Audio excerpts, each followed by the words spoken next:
வேந்தர் அவர்கள் சொன்னது உண்மைதான். செய்யாத தமிழ் பணிகளை எல்லாம் அதையும் விஞ்சுகிற அளவுக்கு இனிமேல் தான் நீங்கள் பணியாற்ற வேண்டும் என்கிற நிலையிலே என்னை ஊக்கப்படுத்திக் கொண்டிருக்கிற வேந்தருடைய இந்த நிகழ்வானது என்னை இன்னும் மேலும் மாணவர்களை இணைத்து தமிழ் இயக்கத்தோடு இணைந்து மிகப்பெரிய பணிகளை, தமிழ் பணிகளை உலகம் முழுவதும் பரப்புகிற வாய்ப்பை இந்த 3 நாள் பயிலரங்கம் கற்றுக் கொடுத்திருக்கிறது, வாய்ப்பை கொடுத்திருக்கிறது. அதனாலும் ஐயா அவர்களுக்கு நாங்கள் நன்றி கடன் பட்டிருக்கிறோம். அன்பர்களே, ஏதன்ஸ்மா நகரத்து எழுமிக்கு வாழியவர்களே, நாற்றம் பிடித்த சமுதாயத்தை நறுமணம் கவிழ்க்க ஓடி வாருங்கள் என்று சாக்ரட்டிஸ் சொன்னார். அதே போல 100 இளைஞர்கள் இந்தியாவிலே கிடைத்தால் நான் இந்தியாவுடைய வரலாற்றையே, இந்தியாவையே மாற்றி காட்டுவேன் என்று சுவாமி விவேகானந்தர் சொன்னார். நாங்கள் அப்படிதான் 100 இளைஞர்களை ஐயாவுக்கு கொடுத்திருக்கிறோம். 100 இளைஞர்களை ஐயாவுக்கு கொடுத்ததாலே நிச்சயமாக எதிர்காலத்திலே தமிழ் சமூகம், தமிழுடைய உறவுகள், தமிழுடைய உலகம் நிச்சயமாக மாறும். அதனுடைய தொடக்க புள்ளி இதுதான். அப்படிப்பட்ட ஒரு மிகப்பெரிய வாய்ப்பு. இப்படி பல்வேறு சிறப்புகளை இந்த பயிலரங்கத்தை பற்றி சொல்லிக் கொண்டே போகலாம். மாணவர்களுடைய ஒரு கருத்தை நான் கேட்டேன். சில மாணவர்களிடம் கூறினார்கள், 3 நாட்களிலே நீங்கள் என்ன கற்றுக்கொண்டீர்கள் என்று கேட்டேன். ஒரு சில மாணவர்கள் சொன்னார்கள், எங்களுக்கு இப்போது 20 வயதாகிறது. 20 வயதிலே எனக்கு கற்றுக் கொடுக்காத, சொல்லாத செய்திகளை எல்லாம் இந்த 3 நாட்கள் எங்களுக்கு சொல்லிக் கொடுத்து விட்டது. அந்த பெருமை பிஐடி பல்கழகத்தும் பிஐடி வேந்தர் அவர்களுக்கும் தமிழ் இயக்கத்தை தான் சாரும் என்பதனாலே அதற்காகவும் நான் ஐயா அவர்களுக்கு நன்றியை சொல்லிக் கொள்கிறேன். உலகிலேயே நான் இலக்கியம் பேசுவதற்காக மிகப்பெரிய ஆளுமைகள் எல்லாம் மேடையிலே இருக்கிறார்கள். இலக்கியம் பேசவில்லை என்றாலும் மாணவர்களுக்காக இந்த தமிழ் மொழி எப்படி உலகத்திலேயே முதன்மை மொழி என்று பல்வேறு கருத்துக்களை பல்வேறு அறிஞர்கள் உங்களிடம் கூறியிருக்கலாம். மிக இலகுவாக உங்களிடம் குறிப்பிட ஆசைப்படுகிறேன். காரணம், இந்த பயிலரங்கத்திலே விண்ணப்பித்தவர்கள் பாருங்க, இவ்வளவு பெரிய புரட்சி. படர்வதற்கு ஒரு மரம் இல்லாமல், ஒரு செடியில் ஒரு கிளை இல்லாமல் திரிந்து கொண்டிருந்த இந்த கொடிகளை எல்லாம் படர வைப்பதற்கு விஐடி எப்படி துணை புரிந்தது என்பதை உங்களிடம் பதிவு செய்து கொள்ள வேண்டும். இதை விண்ணப்பித்தோடனே திவாகர் உடனே அந்த விண்ணப்ப மடலை அனுப்புங்கள் என்ற அறிவிப்பு செய்தவுடன் 1480 பேர் தமிழ்நாட்டிலிருந்து விண்ணப்பிக்கின்றார்கள்.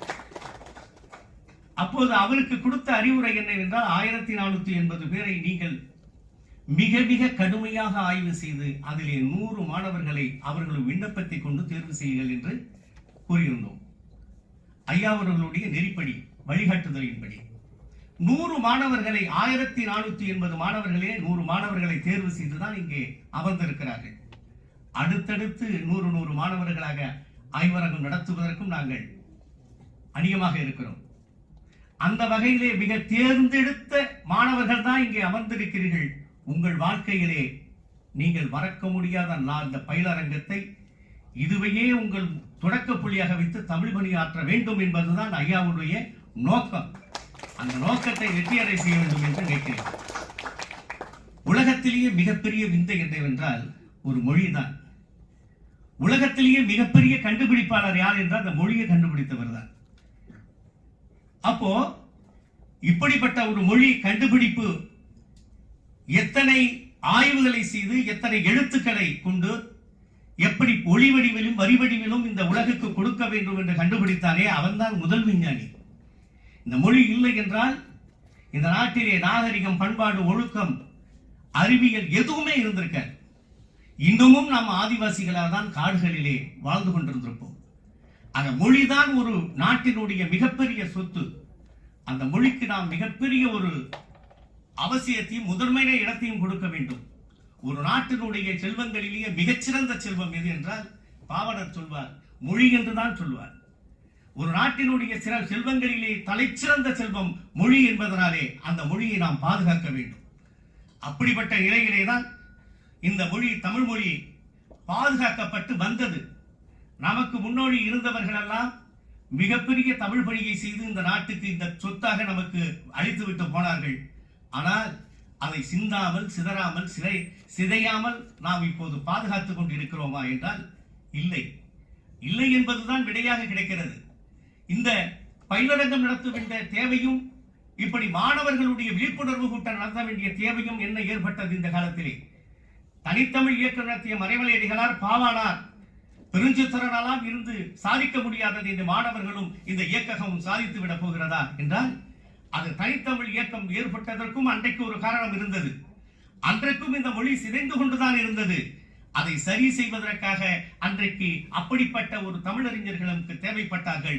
இன்று அதைவிட அதிகமாக இந்த தமிழ் மொழி பிற மொழி கலப்பிலே கலந்து இன்றைக்கு கொஞ்சம் கொஞ்சமாக சிதைந்து கொண்டிருக்கிறது.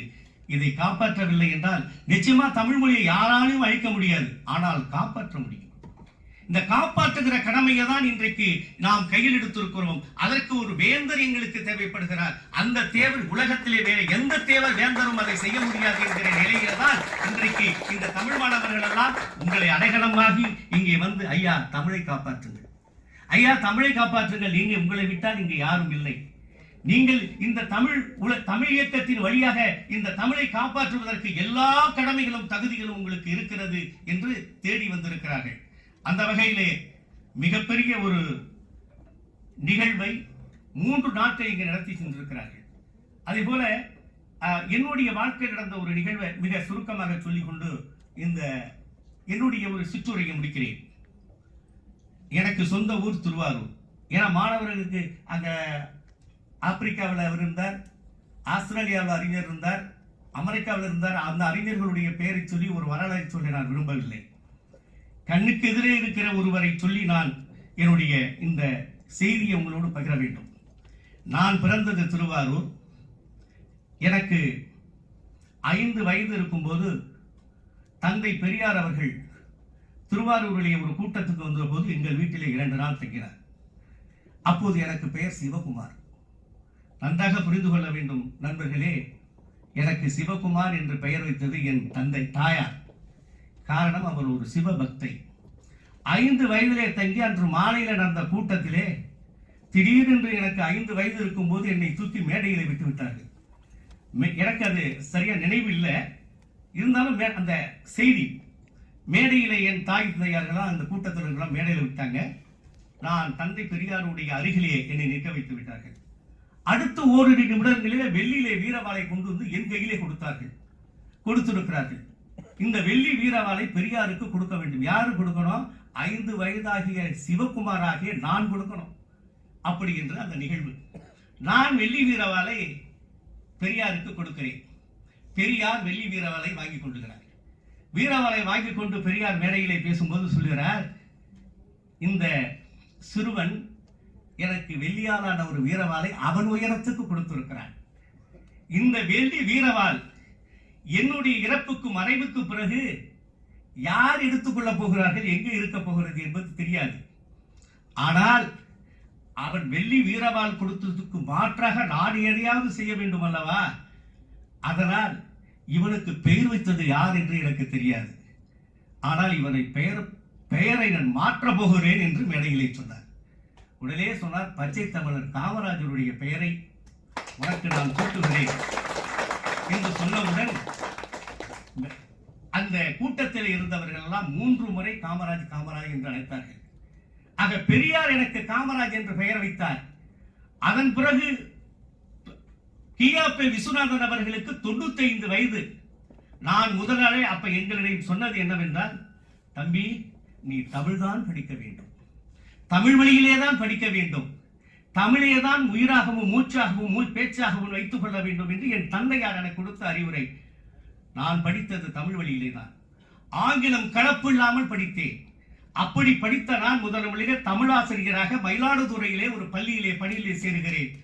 அப்போது கியாபே விஸ்வநாதன் அவர்களுக்கு 95 அகவை. திருச்சி மலைக்கோட்டையில் இருக்கிறார். நான் போனதும் சொன்ன முதல் இலக்கிய கூட்டத்துக்கு நான் இந்த பள்ளிக்கு முதல்ல பணியில சேர்ந்திருக்கிறேன். கியாபே விஸ்வநாதத்தை கூப்பிட்டு இலக்கிய மன்றம் நடத்தணும் அப்படின்னு நான் சொன்னேன். அவர்கள்லாம் சிரிச்சாங்க. அவருக்கு 95 அகவை ஆயிட்டு அவரை கூப்பிட்டு கூட்டம் நடத்த முடியாதுன்னாங்க. இல்லை, அந்த பொறுப்பை நான் எடுத்துக்கொள்கிறேன் என்று கியாபி விஸ்வநாதர்கள் மலைக்கோட்டையிலிருந்து மயிலாடுதுறைக்கு வரவழைத்து கூட்டத்தை நடத்தினேன். கூட்டத்தை நடத்தும் போது வரவேற்புரை நிகழ்வு எனக்கு. நான் வரவேற்பு நிகழ்ச்சி விட்டு அமர்ந்து விட்டு அதன் பிறகு அவருடைய உரையிலே, ஐயா முத்தமிழ் காவலருடைய உரையிலே கூறியது என்னவென்றால், அப்போது எனக்கு அந்த அழைப்பிதழிலே போடப்பட்டது டி காமராஜ், என் தந்தை தங்கவேலு, அதனால டி காமராஜ் என்று போட்டிருந்தது. கியாபி சொன்னார், முதல்ல குறிப்பெடுத்து வச்சுக்கிட்டு அவர் உடனே குறிப்பெடுத்துப்பார். சொன்னார், வரவேற்புரை என்னை அழைத்து இந்த கூட்டத்தை நடத்தி வரவேற்புரையும் நிகழ்த்தி இருக்கிற அந்த மாணவனுக்கு டி காமராஜ் என்று போட்டிருக்கிறார்கள் அந்த ஆசிரியருக்கு. இப்போது அவருடைய பெயரை நான் மாற்றுகிறேன். பாருங்க, 2வது முறை மாத்துறாங்க. என்ன மாத்தினார்? இந்த டீங்கிறத எடுத்துட்டு அப்பா தங்கத்தை வச்சிருக்காரு, தங்கத்தை அப்பாவுடைய பேரை பாதி வச்சுக்க, தங்க காமராஜ் என்று பெயர். மலைக்கோட்டையில் இருந்து வந்த கியாபி அவர்கள் பாருங்க, ஒரு பெயருக்கு எவ்வளவு பெரிய ஒரு வரலாறு.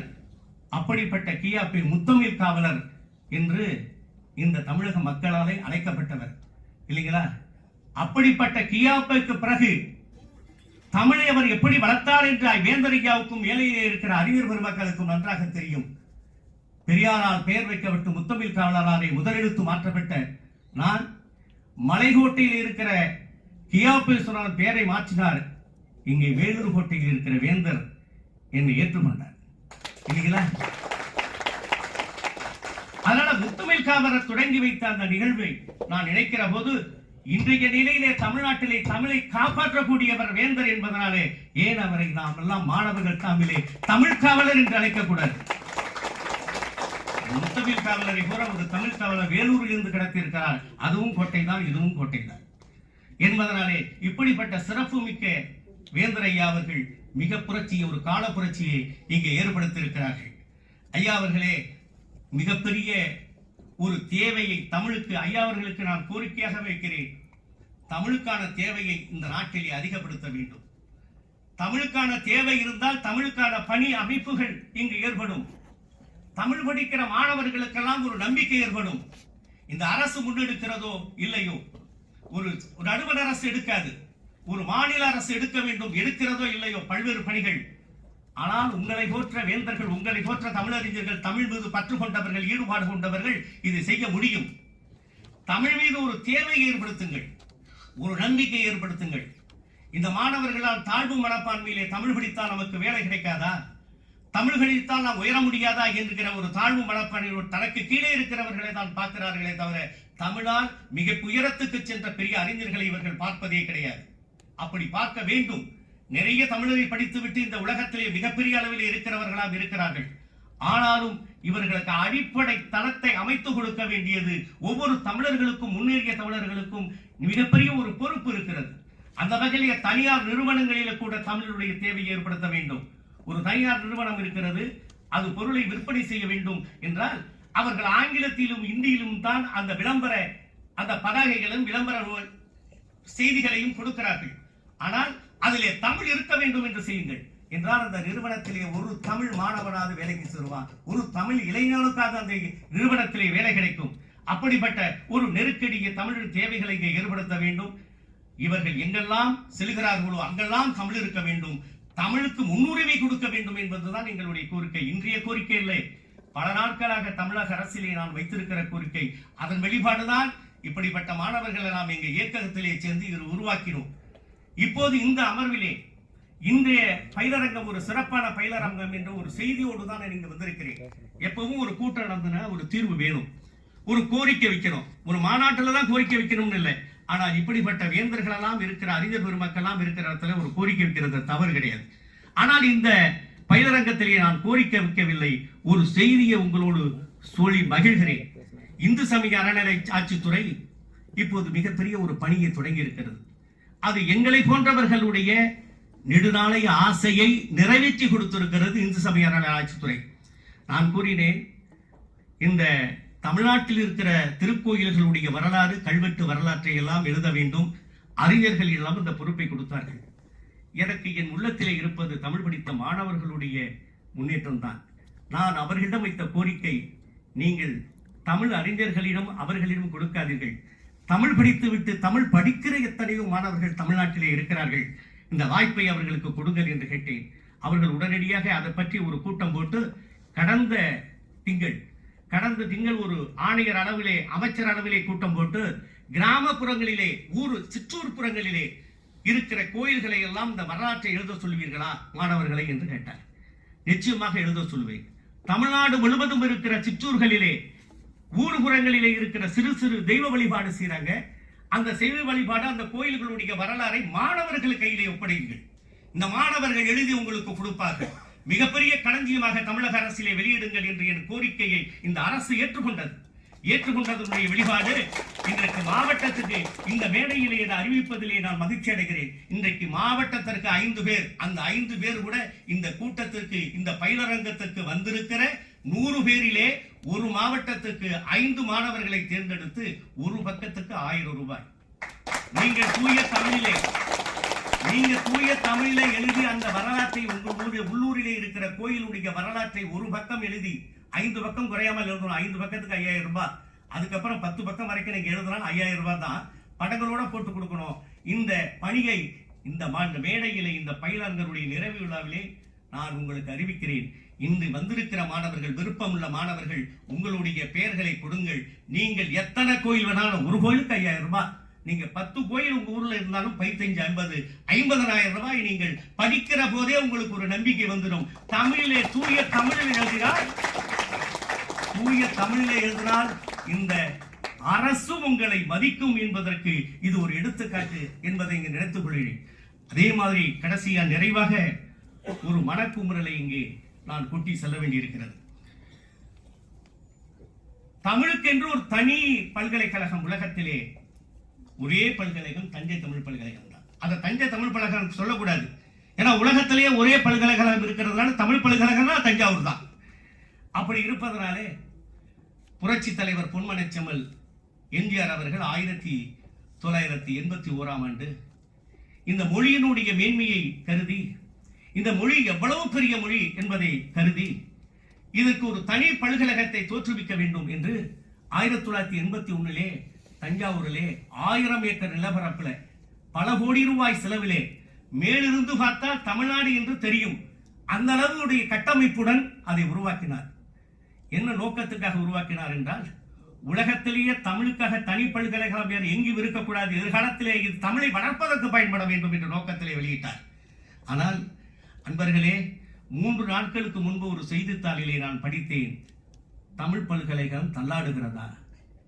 செய்தியுடைய தலைப்பு தமிழ் பல்கலைக்கழகம் தள்ளாடுகிறதா என்கிற சூழ்நிலை. அதை பற்றி அந்த கட்டுரையாளர்கள் எழுதியிருந்தார். தமிழ் பல்கலைக்கழகத்திலே 600 மாணவர்கள் தான் படிக்கிறார்கள். தொலைதூர கல்வி இப்போது இல்லை. 600 மாணவர்களே படிக்கிறார்கள். அந்த 600 மாணவர்களுக்கு 325 பேர் பேராசிரியர்கள். ஒரு மாணவர் ஒரு தலைப்பை ஒரு பாடத்தில் படிக்கிறார், அவருக்கு ஒரு பேராசிரியர். ஒரு மாணவருக்கு ஒரு பேராசிரியர், அவருக்கு மாதம் சம்பளம். இப்படிப்பட்ட நிலை நீடித்ததனால் இன்றைக்கு சம்பளம் கொடுக்க கூட வழி இல்லாமல் எம்ஜிஆரால் தோற்றுவிக்கப்பட்ட தமிழ் பல்கலைக்கழகம் இன்று தள்ளாடி கொண்டிருக்கிறது என்கிற நிலை ஏற்பட்டிருக்கிறது இல்லைங்களா? தமிழ் பல்கலைக்கழகத்துக்கு அப்படிப்பட்ட நிலை. அந்த செய்தி வருகிற பொழுது நாங்கள் விஐடி பல்கலைக்கழகத்தில் இருக்கிறோம். அதான் செய்தி. நாங்கள் அந்த செய்தி தமிழ் பல்கலைக்கழகம் தள்ளாடுகிறது என்ற செய்தியை கேட்ட போது விஐடி பல்கலைக்கழகத்திலே 100 மாணவர்கள் பயிலரங்கத்திலே கலந்து கொண்டிருக்கிறார்கள் என்றால், இந்த செய்தி இந்த பணியை எடுத்து செய்யக்கூடிய தகுதி யாருக்கு இருக்கிறது என்பதை தான் நாம் சிந்திக்க வேண்டும். அந்த வகையிலே இந்த தமிழ் விஐடி பல்கலைக்கழகமானது மிக சீரும் சிறப்புமாக தமிழ் பணி ஆற்றிக் கொண்டிருக்கிறது.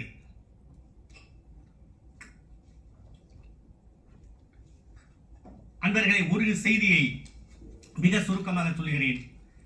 தமிழை முதன்மை மொழி என்கிறார்களே, உலகத்திலே 600 மொழி பேசுவதாக சொல்லுகிறார்கள். 600 மொழியிலே 200 மொழிகள் எழுத்துடையது. 200 மொழிகளிலே 6 மொழிகள் தான் செம்மொழி. 6 மொழிகளிலே 5 மொழிகள் நாம் நிராகரிக்கலாம், 4 மொழிகளை நிராகரிக்கலாம். சீனா தமிழ் மட்டும்தான் முதன்மை மொழி.